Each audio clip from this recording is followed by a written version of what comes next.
Bonjour, je suis Jacques Variagien, le rédacteur du web journal L'Ortie. Et aujourd'hui, nous allons parler avec Olivier Amand de son dernier livre. Je te laisse te présenter, Olivier. Moi, c'est Olivier Amand, donc je suis chercheur, biologiste et donc je travaille sur les plantes. Et puis j'ai aussi une autre casquette qui est d'être directeur de l'Institut Michel Serres, Oui, qui travaille sur le lien humanité-nature. d'accord. Donc aujourd'hui, je voulais qu'on reprenne avec toi, que tu nous présentes ton dernier livre de l'incohérence, alors qui fait suite à celui-là, hein, la troisième voie du vivant, où tu parlais de robustesse, de sous-optimalité, enfin, et comment le vivant pouvait nous servir de leçon très clairement, parce qu'il a 3,8 milliards d'années, donc on pouvait s'en inspirer.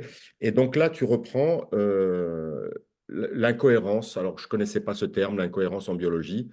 Est-ce que tu veux nous en parler alors? Oui, en fait, l'idée du livre, hein, c'est de se rendre compte qu'en fait, dans le monde fluctuant qui vient, dans ce 21e siècle fluctuant qui vient, le maillon faible, hein, il est social.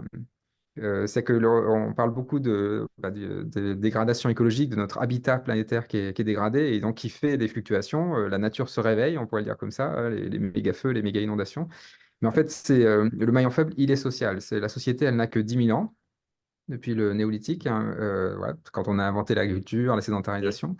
Donc, on a très peu de temps par rapport aux milliards d'années du vivant pour voir comment on peut réagir à un monde fluctuant. Et ce dont on se rend compte, c'est que les remous sociaux, les crises géopolitiques sont plutôt des conséquences de la dégradation de nos ressources et puis évidemment de nos sociétés. Donc, alors pourquoi parler d'incohérence? Eh ben, en fait, parce que dans un monde qui est obnubilé par la performance, on a aussi une injonction de cohérence. C'est qu'en fait, la performance est devenue un dogme rassembleur oui, et excluant. Et ça, c'est très problématique parce qu'en fait, quand on est très cohérent, en fait, l'archétype de la cohérence, c'est la dérive sectaire. oui, Quand on est dans une secte, on oui, est très cohérent, oui. hyper cohérent avec le D'accord. gourou, avec les autres, et du coup, ça exclut. Et donc, en fait, ce que je veux dire dans ce livre, c'est que la cohérence, c'est un très bel objectif, mais c'est une très mauvaise stratégie. On Oui, n'atteint pas la cohérence par la cohérence. Alors, c'est là que les êtres vivants sont assez intéressants parce que les êtres vivants ont une forme de cohérence, hein, voilà, il y a une forme de reproductibilité, etc. oui, Mais ils se construisent sur des incohérences. En fait, ils développent des freins internes, des contradictions internes dans leur réseau métabolique, dans leur réseau physiologique, des écosystèmes, plein d'incohérences à tous les tournants qui ajoutent du jeu dans les rouages. oui, Donc, c'est pas tout cohérent. Et ça permet au système de se parler, de se voir, en fait, d'être plus souple et du coup d'être adaptable. Et c'est ça qui permet au système d'être robuste et donc de vivre dans le monde fluctuant qui est le leur, quoi. Et donc, d'accord. évidemment, que nous, il y a des leçons pour nous apprendre. Oui. L'incohérence, c'est un terme de la biologie. Alors, c'est un terme plus général, mais c'est vrai qu'il y a, en biologie, on a ce qu'on appelle des boucles incohérentes, des Voilà. incoherent feed-forward loop, c'est comme ça qu'on Oui, appelle en anglais. Et donc, c'est des boucles, c'est exactement ça. Donc, c'est une contradiction interne où, alors, si on veut le représenter mathématiquement, hein, c'est A induit B, B inhibe C et A induit C. Donc, voilà. c'est une incohérence, quoi. C'est-à-dire que A active et inhibe C. Donc, Oui, c'est une contradiction, quoi. Ben, ça, il y en a partout, partout, partout, dans tous les réseaux de neurones, les réseaux métaboliques. Donc, c'est que des petits freins internes qui évitent les trajectoires exponentielles. Ça oui, évite les emballements, les escalades, les addictions, oui. quoi. Oui, ça évite l'emballement.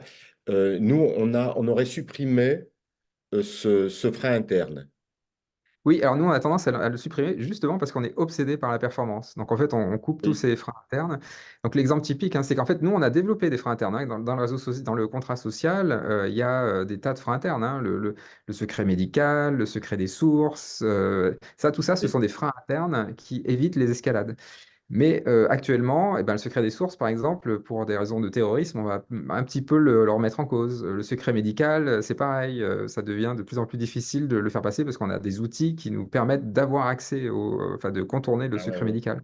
Et ça, c'est un vrai danger parce qu'on est en train de faire sauter les freins internes qui sont justement ce qui nous évite des Oui, escalades de performance. d'accord. Je pense à à l'intelligence artificielle, dite intelligence artificielle, c'est-à-dire je sais le faire, je peux le faire, donc je le fais. Oui, Là où le exactement. frein interne dirait, ah, attends, c'est justement parce que tu sais le faire et que tu peux le faire qu'il faut que tu réfléchisses et que tu t'empêches, que tu le fasses un peu, que tu t'empêches, etc., hein. Exactement, exactement. En fait, chez les êtres vivants, la performance est d'abord vue comme un problème. En fait, parce que quand on est performant, il y a un risque d'emballement. Oui, Alors que nous, parce qu'on est obsédé par la performance, on a tendance à favoriser ça. Un autre exemple, hein, c'est le 49.3, par exemple. L'utilisation du 49.3, c'est un outil institutionnel qui permet d'aller plus vite, d'être plus efficace. oui, Mais du coup, ça fragilise parce que ben, il n'y a plus de légitimité, le monde social, les citoyens ne se sentent plus représentés par leurs députés, et donc ça fragilise toute la démocratie. oui. Voilà, ça c'est un exemple où on a contourné un frein interne. Voilà. Et du coup, là, le progrès apparaît comme une fuite en avant, que reprend pas la logique du vivant, Absolument, absolument. qui ne fuit pas en avant, hein. Oui, exactement. Alors, il y a des exemples où le vivant, mais c'est plutôt exceptionnel, où il part en fuite en avant, et ça se termine mal en général, hein. C'est-à-dire qu'en fait, en gros, ça fait une trajectoire exponentielle et qui se casse, quoi. Et C'est pas tenable, hein. C'est pas durable, en fait. La durabilité demande de la robustesse, et la robustesse demande beaucoup d'incohérence, beaucoup de freins internes. d'accord. Et du coup, tu déclines cette pensée dans le champ politique, dans le champ social, pour dire on doit même s'inspirer du vivant, puisqu'il a fait ses preuves. Et donc, voilà, tu cherches à intervenir dans le champ social, hein. Exactement. En fait, on peut se rendre compte que enfin, c'est quasiment de la psychologie inverse parfois, hein. Je prends l'exemple de Parmentier, par exemple, hein, quand il a voulu Oui, populariser la pomme de terre, la version performante, ça aurait été de forcer les gens à manger des pommes de terre, quoi. Voilà. Là, ça aurait été très performant. Ça a voilà, ça a eu de l'impact. Bah, Parmentier, quand il a vu que les gens ne voulaient pas manger de la pomme de terre, il a planté des pommes de terre dans un champ, il a mis des gardes pour garder les pommes de terre. Et là, d'un seul coup, la perception que les gens ont eu, enfin, les citoyens ont eu de la pomme de terre, c'est un légume précieux, parce qu'il était gardé par des gardes à oui, côté du roi, quoi. Et donc, ils ont volé la nuit ces pommes de terre, parce qu'en fait, ils n'étaient pas très bien gardés. Et du coup, c'est ça qui a popularisé la pomme de terre. oui, Donc, c'est une stratégie incohérente pour rendre désirable la pomme de terre. Ouais. d'accord. Alors, à un moment, tu parles de la différence entre transfermeture et mutation. Ouais. Est-ce que tu veux quand même en dire deux mots, hein, sans dévoiler ton Bien sûr, livre? bien sûr. Ah non, non, En mais bien dire sûr, deux non, mais c'est mots parce important. que tu vas très loin en disant les élus qui ne comprennent pas ça, entre guillemets, doivent Ah reprendre leur oui, parti pour le moins, hein. exactement. En fait, c'est ça qui est terrible, c'est que la question, souvent on entend la question, mais on a besoin de s'adapter, il faut se transformer parce que le monde est en train de changer et donc on va tous être d'accord. Il faut bien se rendre compte qu'on se transforme toujours.